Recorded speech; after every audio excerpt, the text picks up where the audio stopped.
Innal hamdalillah nahmaduhu wa nasta'inuhu wa nastaghfiruh. May yahdihillahu fala mudhillalah wa may yudlil fala hadiyalah. Wa na'udzu billahi min sururi anfusina wa min sayyiati a'malina. Asyhadu an la ilaha illallah wahdahu la syarikalah wa asyhadu anna sayyidina Muhammadan abduhu wa rasuluh.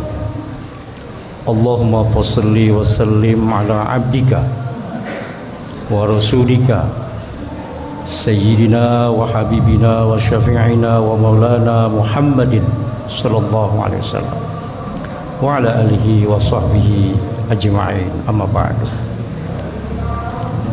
Faya ma'syarul muslimin, usikum wa iyaya bitaqwallah faqad fazal muttaqun. Shadaqallahul azim. Hadirin sidang Jumat rahimakumullah, bapak-bapak dan saudara-saudara sidang Jumat yang berbahagia, puji syukur marilah kita panjatkan kehadirat Allah Subhanahu wa taala. Salawat serta salam semoga senantiasa terlimpah keharibaan junjungan kita Nabi besar Muhammad sallallahu alaihi wasallam serta para keluarganya, sahabatnya dan segenap pengikutnya hingga akhir zaman.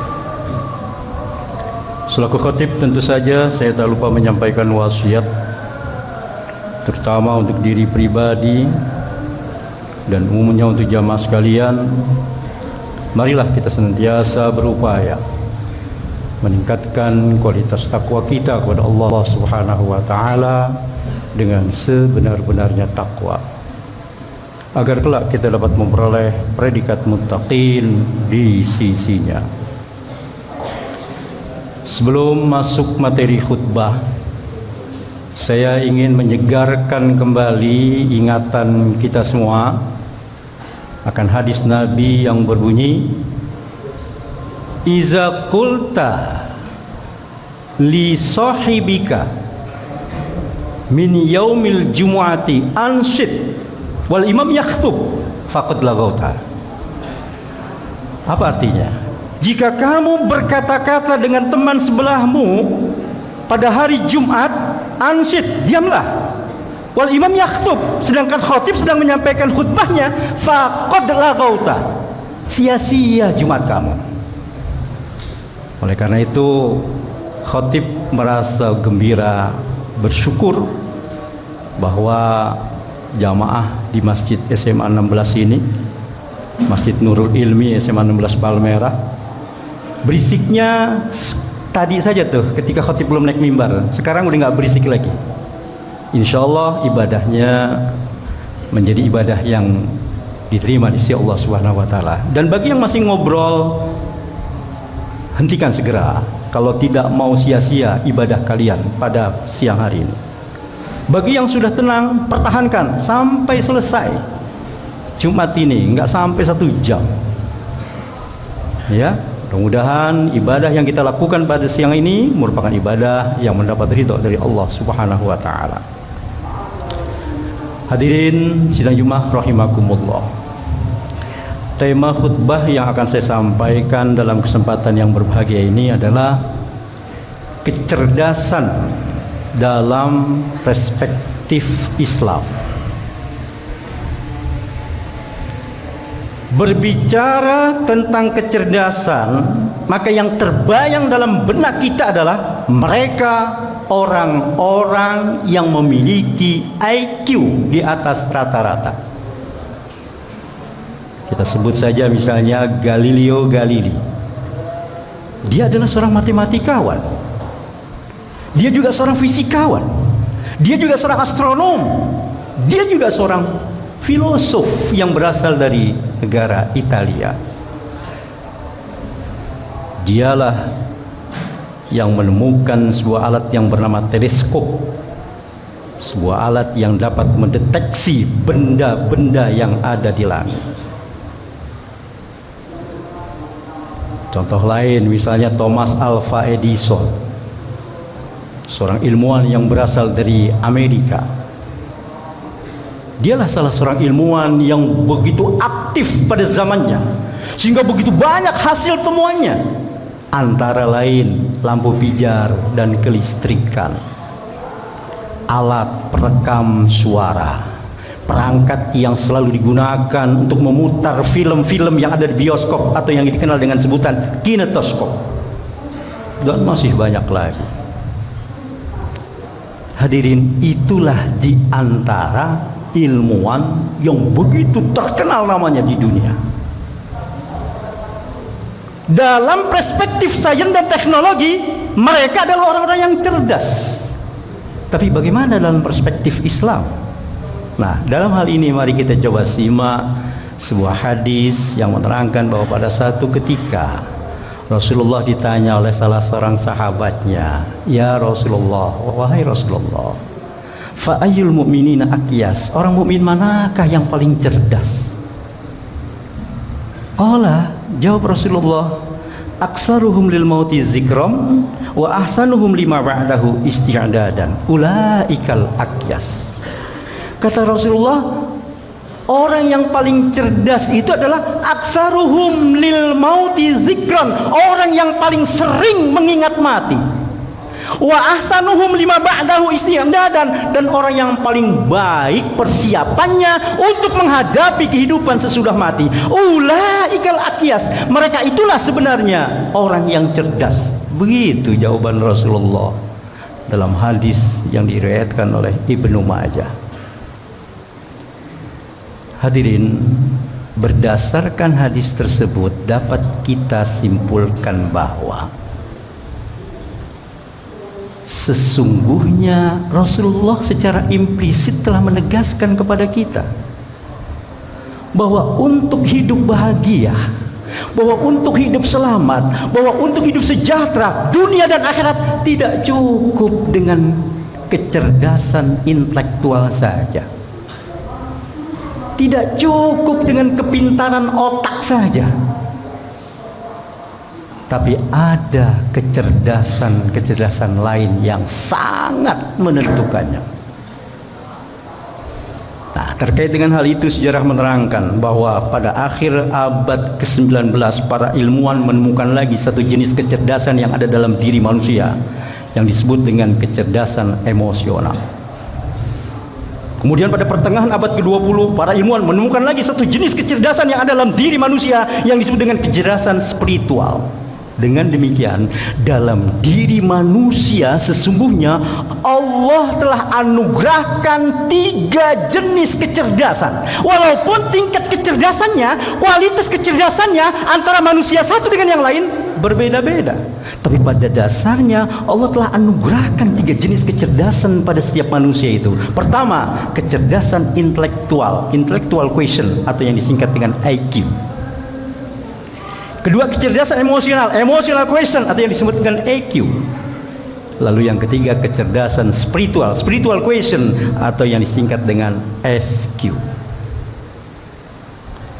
Sebagai seorang muslim, maka dia harus berupaya mendominankan kecerdasan spiritualnya.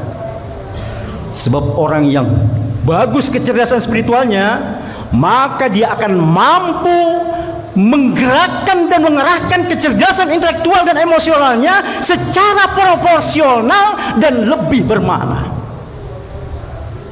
Itulah sebabnya ada seorang pengusaha, bahkan dia seorang pendidik,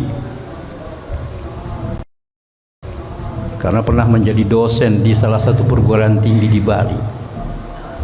Namanya Dr. Ari Ginanjar Agustian. Dan dia biasa memberikan pelatihan ISQ untuk berbagai kalangan, mulai dari kalangan pelajar, mahasiswa, pengusaha, dosen, pendidik, dan seterusnya lah.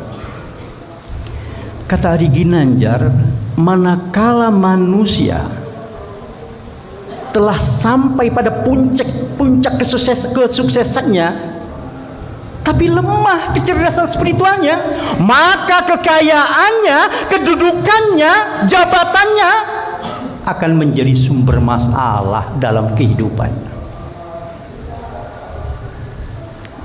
Mungkin ada di antara jamaah sholat Jumat yang mengenal seorang aktor dari Amerika yang bernama Robin Williams.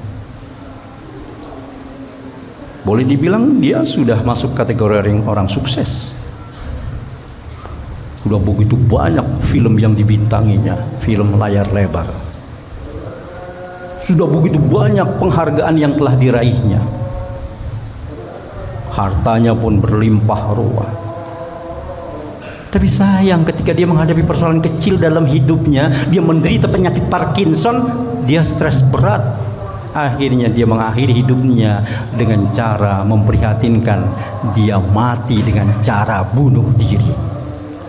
Itu terjadi pada tanggal 11 Agustus 2014. Di Indonesia pernah ada seorang pengusaha telah memimpin sejumlah perusahaan, bahkan dia duduk dalam kepengurusan organisasi pengusaha yang begitu bergengsi di negeri ini.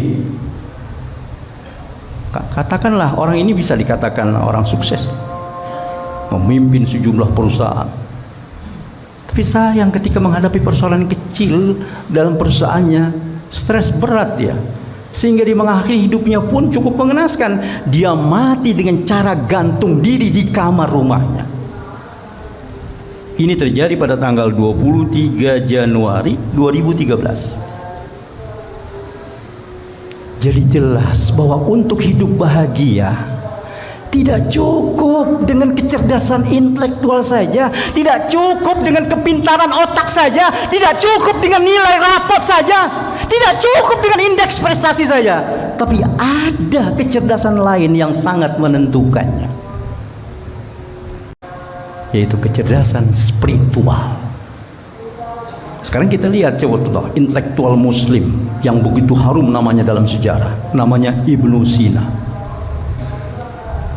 Ibnu Sina ini bukti kecerdasannya bisa kita lihat bahwa dia mengarang buku ilmiah itu kurang lebih 450 judul buku yang terkait dengan ilmu kedokteran maupun yang terkait dengan ilmu filsafat. 450 judul buku. Ini nggak diragukan lagi kejeniusannya Ibnu Sina. Dalam sejarah dia dikenal sebagai bapak ilmu kedokteran modern di dunia. Kemudian ada satu buku yang terkait dengan ilmu kedokteran yang begitu populer dan banyak digunakan sebagai bahan rujukan oleh mahasiswa-mahasiswa yang ada di negara-negara Eropa, yang berjudul Al-Qanun fit Tibb, buku pengobatan. Buku ini sudah dialih bahasakan ke berbagai bahasa.